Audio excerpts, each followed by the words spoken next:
Wednesday, 8:30 a.m., September the 15th, 1976, Tinker Mountain Motel, Roanoke, Virginia. Dr. Ream continues his instruction on theory of ionization, cause and effects, patterns and problems. A copy of this tape may be had by requesting tape number 11-976-2 and enclosing $5 to the tape library of Will C. and Helen Turner, 770 Intermont Circle, Chattanooga, Tennessee. If 5 or more tapes are requested, they will be $4 apiece. The whole seminar is $52.50. Praise the Lord. Yesterday we ended our devotion with happy are the merciful, for they shall obtain mercy. And we said that you could not have mercy without having love. And love and mercy has been said to be twin sisters. The more you love people, the more God will love you. With the same measure you measure out love for others, God will measure it to you. You cannot divide with anyone until your cup overflows.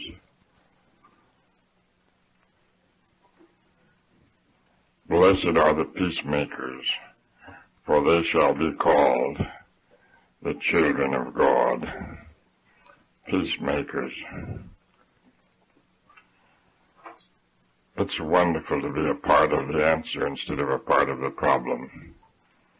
Many people can find things going wrong, but they have no solution to make it right.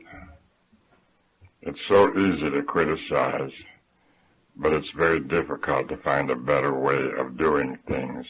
That's why you're here, to learn a new way to better help. And healthy people are easier to make peace with than ill people. The peacemakers, helping people to come back to good health, help them to increase their energy, and they're much easier to live with.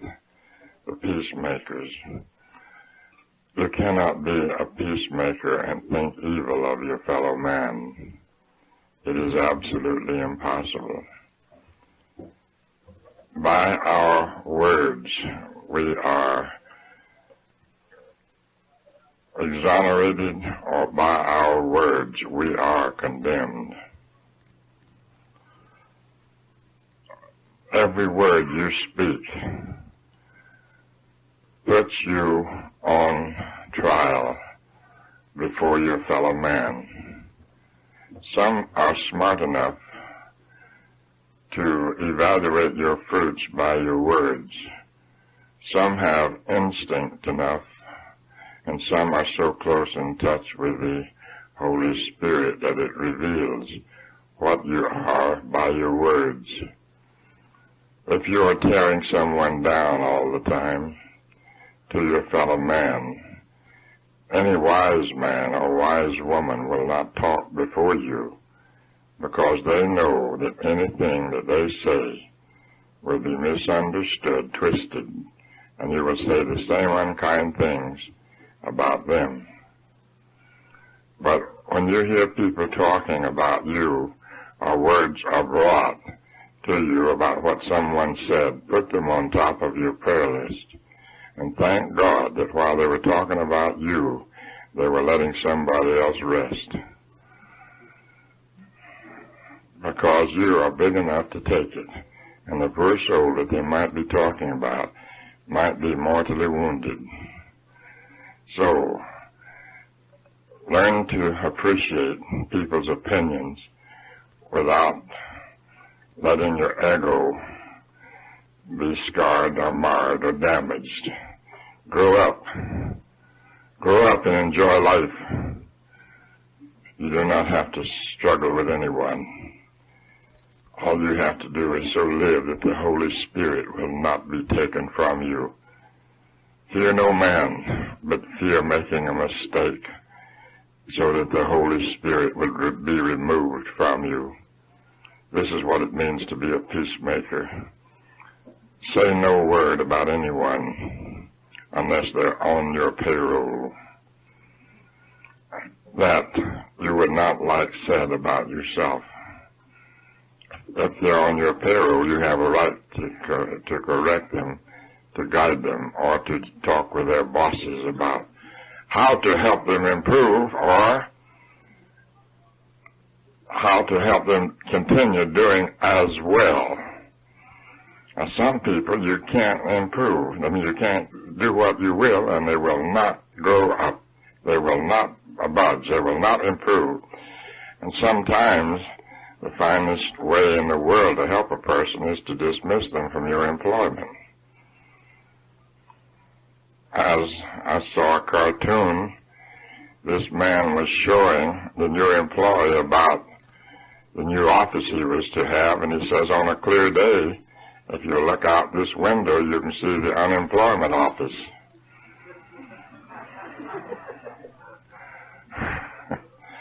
So the message comes clear and plain: turn out the goods, and you'll be a peacemaker. You'll be too busy turning out the goods, darning the broken spots in order to be bothered with the small things in life that you cannot do anything about. Blessed, happy are they which are persecuted for righteousness' sake, for theirs is the kingdom of heaven. If you're not happy when you're being persecuted, you're probably on the wrong road. Happy are ye when men shall revile you, shall persecute you, and shall say all manner of evil against you falsely for my sake. Happy. You should be happy when this happens. Rejoice and be exceedingly glad, for great is your reward in heaven. For so persecuted they the prophets which were before you. Persecution is a test of strength. Can you take it? If you ever get arrested for being a Christian, be sure that there's enough evidence to convict you. In other words, if God is for you, no man can stop you. If this work is of God, no man can stop it. And if it isn't, it'll fall by the wayside. I appreciate the persecution that I've had very much, because it has proven whether this is right or wrong. And without the persecution, no one would know. It could just be a passing fad. Persecution helps us seal the good things, and it lets the bad things fall by the wayside. So just because the leader may lose his life, as Jesus Christ lost his life, doesn't mean at all that the cause was in vain. Because once the seed is planted, it will bring forth a harvest in its season. It's not necessary for you or I to win the battle. It is necessary for us to be so dedicated to God that we will, if we fall in the battle, the cause will go on and on and on. The health message has been the most neglected message in the whole Bible. And I want you never to separate the health message from the other beautiful thoughts that are in the Bible. And remember, judge no man, judge no woman. Think evil of no one. Think evil of, regardless of what you say or see. Pray for that person, because you cannot think evil of anyone without thinking evil of yourself. Do you believe that? It's the Bible. I will read it to you out of the Bible. It's the 7th chapter of Matthew, verses 1, 2, and 3. And it's the words of Jesus.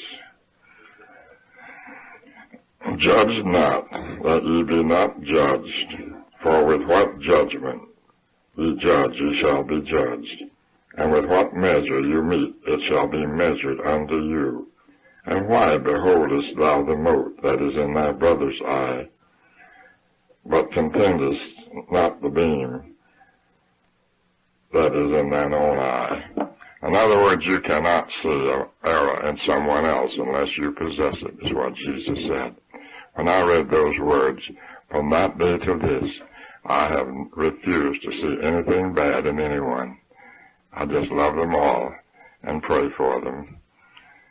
The day is cold and dark and dreary. It rains and the wind is never weary. The vine still clings to the moldering wall. At every gust the dead leaves fall, but let not thy soul be troubled. Let it stand strong and pure, and look up, and behind the clouds the stars shall shine at night, and as sure as the breath of life, the sun will come in the morning. Regardless of what comes to you, say this too shall pass away, as did the rain on the previous day. Father, we thank thee this morning for this wonderful devotion, this wonderful message from heaven. We love you so much, Father. We love these people. We love all that we come in contact with. Help us to help the helpless.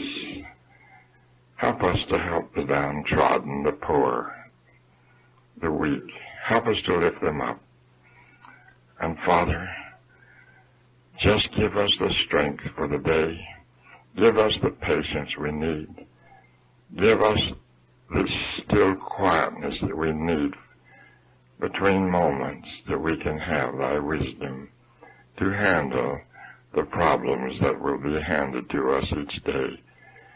Answer this prayer, Father, and we shall give you the praise throughout eternity. This we ask in the name of thy lovely Son, Jesus, the King of all kings. And all the people said, Amen. Yes.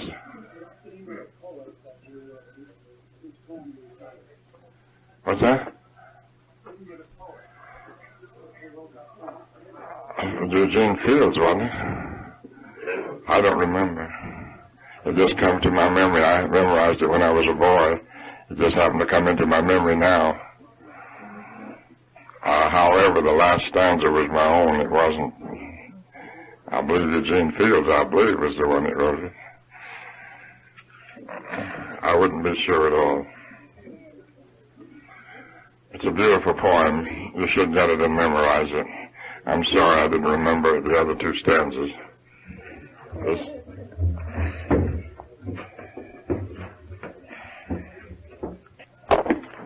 This is practically the same problem that we started with, left over with last night. I don't know whether I got every number exact or not, but it's close enough. Male or female, age 20 to 40 years, 9.5, 8.10, 7.60, 60C, 4M, 16/12. We'll talk patterns. The first one is 9.5, 8/10, 7.60. 60, it could be an 80C there, but 4M, 16/12. The next pattern is 5.4, 650/650, 20 to 34C, 4M, and 10/10. The next pattern is 1.5, 6.40/6.40, 6 to 7C, 0.04M, 3/3.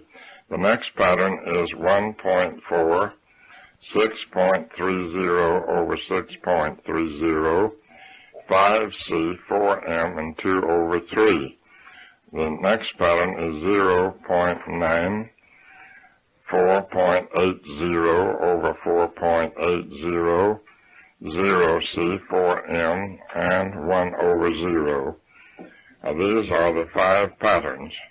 Now, it can be anything in those ranges, and even the sugar can be down to 0 in this pattern.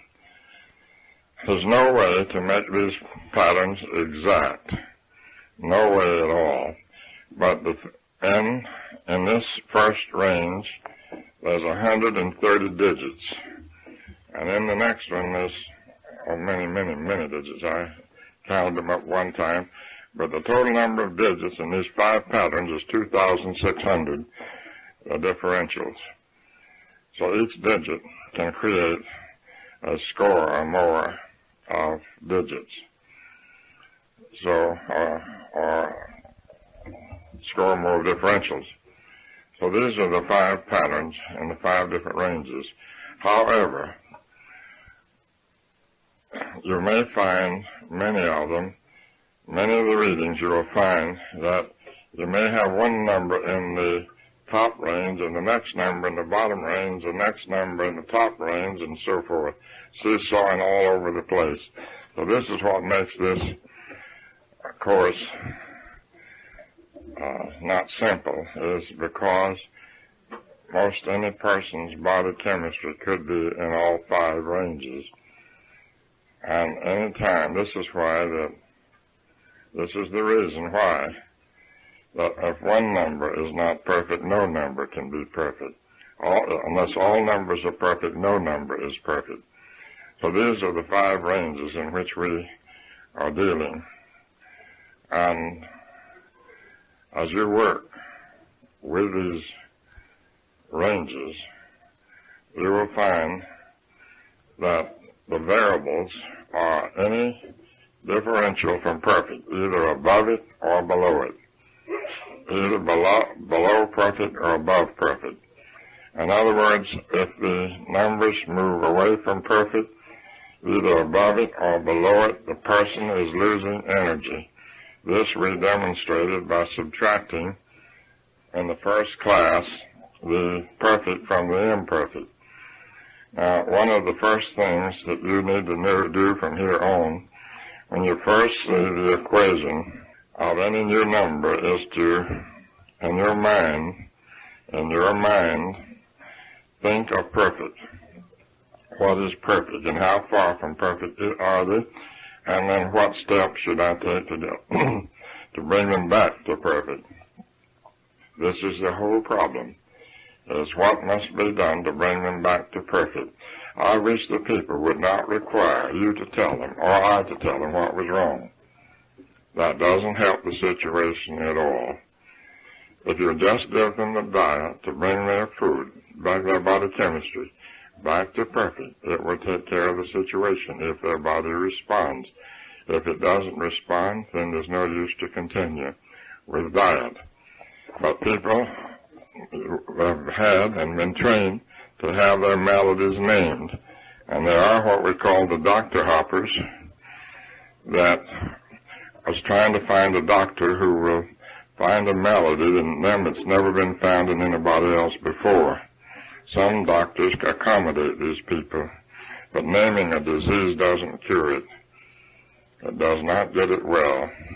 So what you need to see and to understand first, it's your primary purpose not to name the malady, but deep in your mind it's good to know what kind of a problem you're working with, because it helps you to know what minerals and what vitamins are best needed. For instance, if you will give them the correct diet and the great variety needed, it will contain the minerals from the feet to the top of the head. From the bottom of the feet to the top of a bald head, it will cover that. So, from an ingrowing toenail to a brain tumor.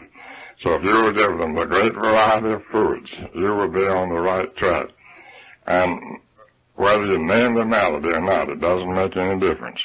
So these are the problems that you are working with. How far from perfect are they? And now, withdrawal is changing a body chemistry from one pattern to another. Withdrawal is changing the body chemistry from one pattern to another. Now this must be done under close supervision. Let's name these patterns A, B, C, D, E, and F. A would be the perfect pattern, B, and then C would be the top one, D, and E. We'll name these patterns the A, B, C, D, and E patterns.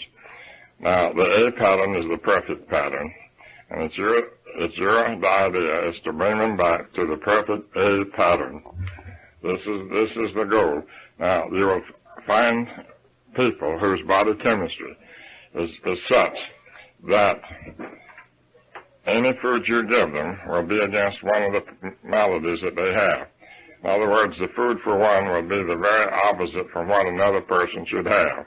From what another malady should have. So what you need to do is to give them food for one malady for a day and then the other for a day that will bring their numbers back to perfect. I've never seen it fail to help a person respond and come back to a higher energy. Now, by the numbers, you can tell whether a patient is gaining in energy or whether they are losing energy. If the numbers are moving toward perfect, they are gaining in energy. If they are moving away from perfect consistently, they are losing energy. Just as simple as that. If they're gaining energy, the numbers are coming toward perfect. How much energy is not important. That's not important. It's a matter of timing, and God will take care of that. All you need to do is to know whether or not the numbers are all moving toward perfect or moving away from perfect. You may have patients that really are doing everything that you tell them. The numbers are moving toward perfect. All of a sudden, they'll turn the other way.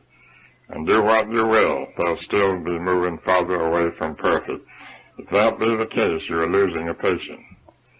And you will know before the patient does, in all probability, that you're losing him.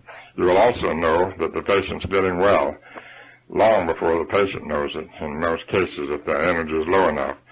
Because in a very ill person with an energy, we'll say that's around 12, or even a little below that, they've got to have at least five points of energy. They've got to have at least a gain of 5 points of energy before they'll notice much difference. And then sometimes they hate to admit it because they're not sure. They just think, well, this is just temporary. I've had these good days before. But whenever they come, and then here's another thing to remember. The patient's recovery is not always up, straight up, or almost at a given angle. It goes up a little way and then drops back a little, up a little way and drops back, up a little way and drops back. All appears to do that. However, the numbers on the equation will not be following such a pattern. But you can take a patient that's been seriously ill with a very low energy rating, and the energy rating can get up to around 20, 25, or 30. And whenever it gets up into that range, and then they have the least bit of a bad day for one reason or another, then they'll feel like they're worse than ever before. They felt so good till they won't be nearly as bad as they were to start with, but that least little bit of drop down from the continuous upward movement will cause the person to imagine that they're going to die in spite of everything. In other words, the higher the energy rises, the easier it is for a person to become despondent. Remember that. Because they are so elated, and then they feel a little bit bad, and then they go into the dumps. So, you must be able to understand these numbers and go by the numbers, and simply say, well, the numbers show that you're improving. Of course you're not going to feel good every day. Of course there's atmospheric conditions and pressures and then problems and things that will cause you to get down. But the thing, your numbers show that you are gaining energy. And if they're not showing it, please don't tell them a fib about it. Tell them right. Are there any questions about these patterns before I limit this to just one pattern? having numbers like the top number on this board, which is the same one I just read to you a few minutes ago, should be in a retreat. You should not attempt to get this person well without being in a retreat. However, as it takes weeks to get into a retreat, the thing to do is to give them something for temporary relief. The first thing that I would do would be to divide their weight by 2 and call it ounces and have them to drink that many ounces of distilled water each day. I would also tell them what the no-nos are. I would also take them off of all meat with numbers like this. If they are working, I would have them to cut their work hours way down, or even take at least 2 weeks vacation just to rest. And if they say, well, I can't without losing my job, well, which is more important, losing your job or losing your life? It's up to you to decide that. That's not my decision. And then your goal is to get this number of urea. Your goal is to get it between 12 and 20. This is the total.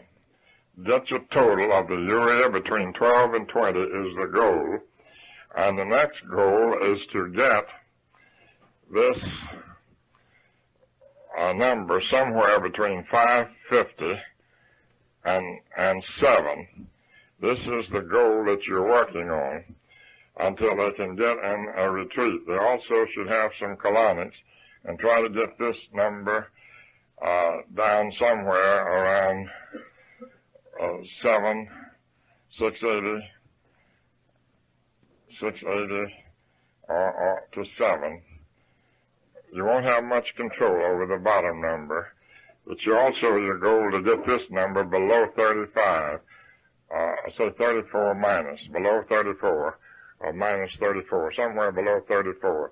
This is the goal that you need to do, and also give them the proper minerals until you can get them into a retreat. And when you do that, they're going to feel like they're brand new and don't need to go. But any slack up or let up, it will go right back to where it was before. Also, anyone having these numbers would get no potatoes, no bread, no whole milk. I'm not referring to sweet potatoes. No fruits after 2 o'clock in the day, and no meats, and no cheeses at all, no spaghetti, no macaroni, wheat spaghetti, wheat macaroni. These are goals to work on. People with numbers like this would probably be drinking water like it's going out of style, but they're not drinking it systematically. So these are the goals to work toward, and this number. When they get into a retreat, then they're going to put them on a fast. Do not put a person on a fast with these kind of numbers, because bring them down first. If you have a retreat, bring the urea down below 20 before you put them on a fast. Also, in working with numbers like this, after they get into the retreat, if you have one, what you should do then, if the numbers are anywhere like the goal that we have here to work toward, then you put them on a 3-day fast or a 6-day fast according to their weight. If they're way overweight and have a weight problem, then you put them on a 6-day fast. If they do not have a terrific weight problem, a 3-day fast or a 4-day fast would be sufficient.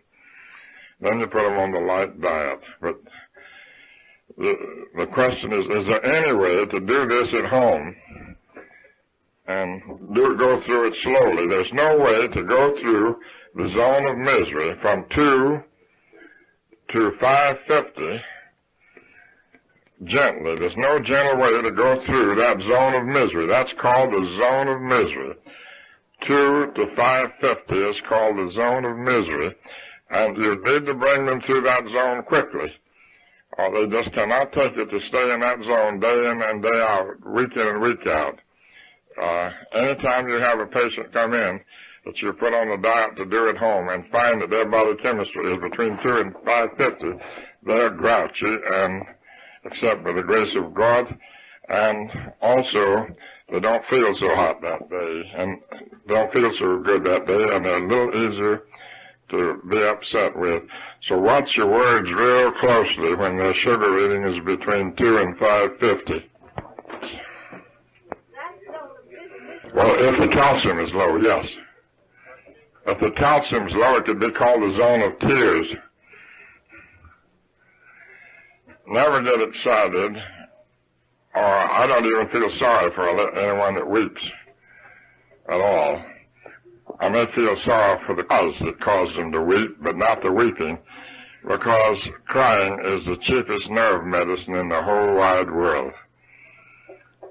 In other words, they're relaxing. The cheapest nerve medicine in the whole wide world. The next one is fainting. Fainting. Some people get scared to death when a patient faints on them, but they relax and bring them out as quickly as you can, and they feel like $1 million after they get over the faint, because the nerves have let go and the blood is rushed from their head. If you have a person that faints easily, lower their head down lower than their feet, and the feet up higher than their head. Give them a little smelling salts, and in just a moment they'll be back. A little bit of ammonia if you don't have anything else, but don't too much household ammonia, just a little. But there's some regular smelling salts that you get, and it's a very good idea for all technicians to have smelling salts with you at all times, or close where you can put your hand on it, or testers. It's a very excellent thing to have close by. Also, you who take blood pressure, it's a good idea to remember that the very fact that a patient's in a doctor's office or a tester's office, their pulse goes up about 50 beats a minute. I mean, the pressure goes up about 50 beats, or 50 points. So allow practically that for a good many people until they get used to you, and then it won't have much effect. So they're scared to death, and it runs their blood pressure up. But if it consistently stays up and doesn't come down at all, then you may have a real problem on your hand. But allow 50 points for the first time they're in your office, and you won't be too far off, yes. Would you suggest that all testers or the doctors do not be able to take blood pressure and use a stethoscope? Absolutely, yes. There's no law against that. See, all testers use a stethoscope and know how to take a blood pressure, yes. Let's say on the first testing, the sugar level would be at 3.5. Would that be a permanent, not a permanent, but would that person be in the zone of misery? Yes. Anytime the test is in between 2 and 5, even on the first test, it means that person is in the zone of misery. That's why a good many of them come to the doctor's office. Yes. Are you saying that even though we couldn't get this person a retreat, if we did it very carefully and took a little time, we could get them down where we could work with them and then help through that zone of misery, and we could kind of go on with them? I don't think you can get them through the zone of misery. I wouldn't attempt that. He just asked the question that I answered about 3 minutes ago. After you get the numbers down to where the person could live with it, can you take them on through the zone of misery? I do not advise you to try it, because they'll land straight in the hospital and blame you for it. They'll land into a coma, because when this sugar starts to drop, it never stops at the right place.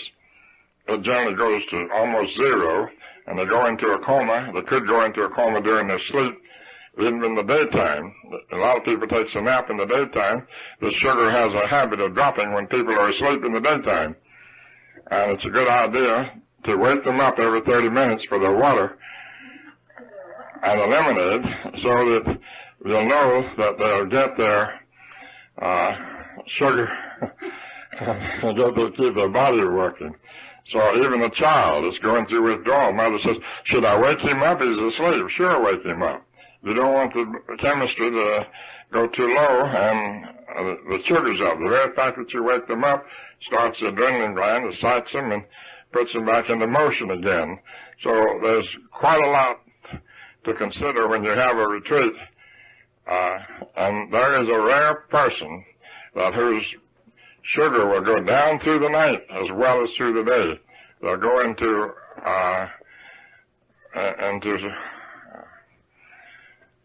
spasms or into seizures. They'll go into seizures through the night. And those people are very difficult. If you have a person that goes into a seizure during the night, the quickest thing in the world to bring them out of the seizure is 1 teaspoonful of Zest tonic undiluted. Pour it into the mouth gently. And believe me, if that don't wake them up, get them to a hospital quickly. I've never seen it fail to bring them back to reality. Also, well, if some people will try to play possum on you, scratch the bottom of their foot. If there is a response, then they're not too bad off. But if there's no response, get them to a hospital. They need more care than you can give them. Yes? That only for a seizure, or is that for if they go into a coma? That's for anything, either a seizure or a coma. This is for either one. This is for people who are thinking about starting a retreat. And if you are nervous or afraid, whenever you don't know what to do, and you have no one that you can't get quickly, you better not ever have a retreat. Because the first thing you know, you'll be occupying the bed and somebody else will be taking care of you.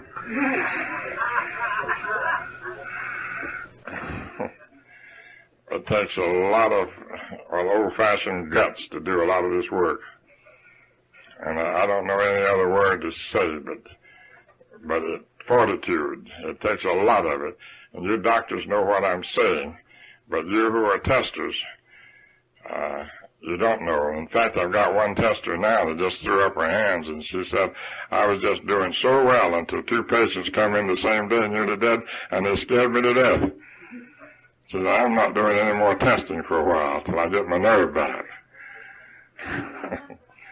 And so long as you have people that are not just too sick, it's fine, but you're going to get the sick ones too. You're going to get the ones that's got 1 foot in the grave and another one on the banana peel, just ready to hop in, and it seems like that everything they do is wrong. And also, when you get a patient's body chemistry who will not respond to diet, I don't care what you do, everything you do is wrong. I don't care what you do, anything you do is wrong. I meant to you, I'm not talking to the patient, but to the patient too. Because when a patient doesn't respond, then everything you do is wrong. And that's one sign of maturity, is whenever you get to the place that you know that everything you do is wrong, you're pretty close to being grown. About as adult as you'll ever get. So, it's trying to help the helpless, whose body doesn't respond, makes you realize how helpless you are. So these are things to keep in mind and to work diligently with and for and toward. Now, withdrawals are any time you change from one pattern to another. And sometimes you'll need to bring the numbers up to perfect, and some of them you'll need to bring down to perfect. But regardless of which way the numbers are going, it is a withdrawal when they change patterns. There are times, as I have said, for instance, I'll show you something here. Can be any age.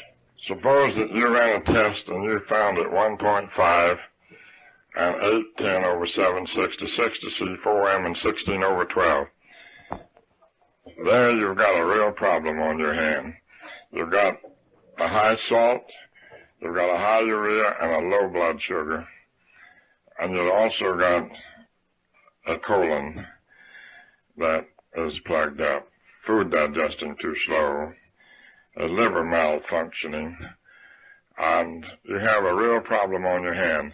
Now, your idea is to divide their weight by 2 and to also prevent have them drink that much water to get the urea down and the salt down. But the next problem is, how can I keep the sugar up?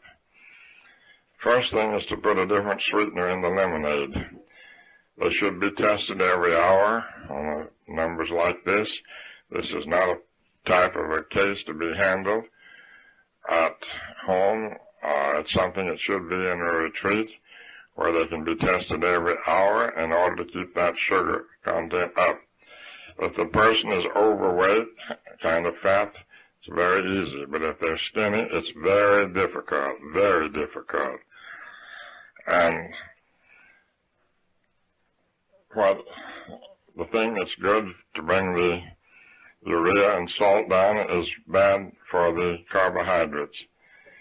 So, therefore, you have to watch the intake of water and stop it whenever this gets down to a total of 6 plus the tolerance.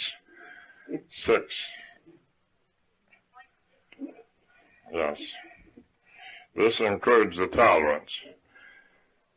This includes the tolerance. So, the tolerance is the number that's on the thermometer on the outside of your refractometer. If you do not have a thermometer on it, try to see Bob Hoskins and see if the refractometers have come in with them so you can exchange it. Yes?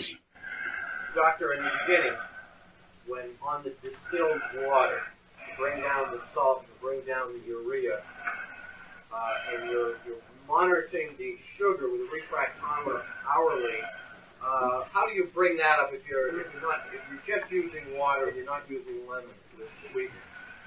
What's the procedure there if that sugar starts to come? I misunderstand your question. If you're just in the initial stage, what you want to do is bring down salt and urea. Yes. You do that with just distilled water and no lemon. That's right, that's right. All right, what if that 1.5 starts to tumble low? What do? Do you add something to distilled water? Do you get it? Well, if it gets to where you can't possibly get it up at all, then give them a little wine. A little wine will generally help. No, wine. Not just tonic wine. No, the dry wine does a very, very good job. A little dry wine will help. But also, they eat fruit while they're doing this. On the water, they eat fruit. They can eat fruit. This is not a fast. They can eat fruit while it's coming down in order to try to keep it up. And this is, they eat not on a fast, but eat fruit in order to try to keep this up while the other comes down. Now, sometimes it works beautifully with people, and sometimes it doesn't. And sometimes you can only move it a little bit the first day. Sometimes it takes 3 or 4 days to do it. But I have them to eat lots and lots and lots of fresh raw fruit. I also discourage them from using fruit juices, but just to eat the raw fruit, such as apples, oranges, grapefruit juice, and things of that nature. If they have cold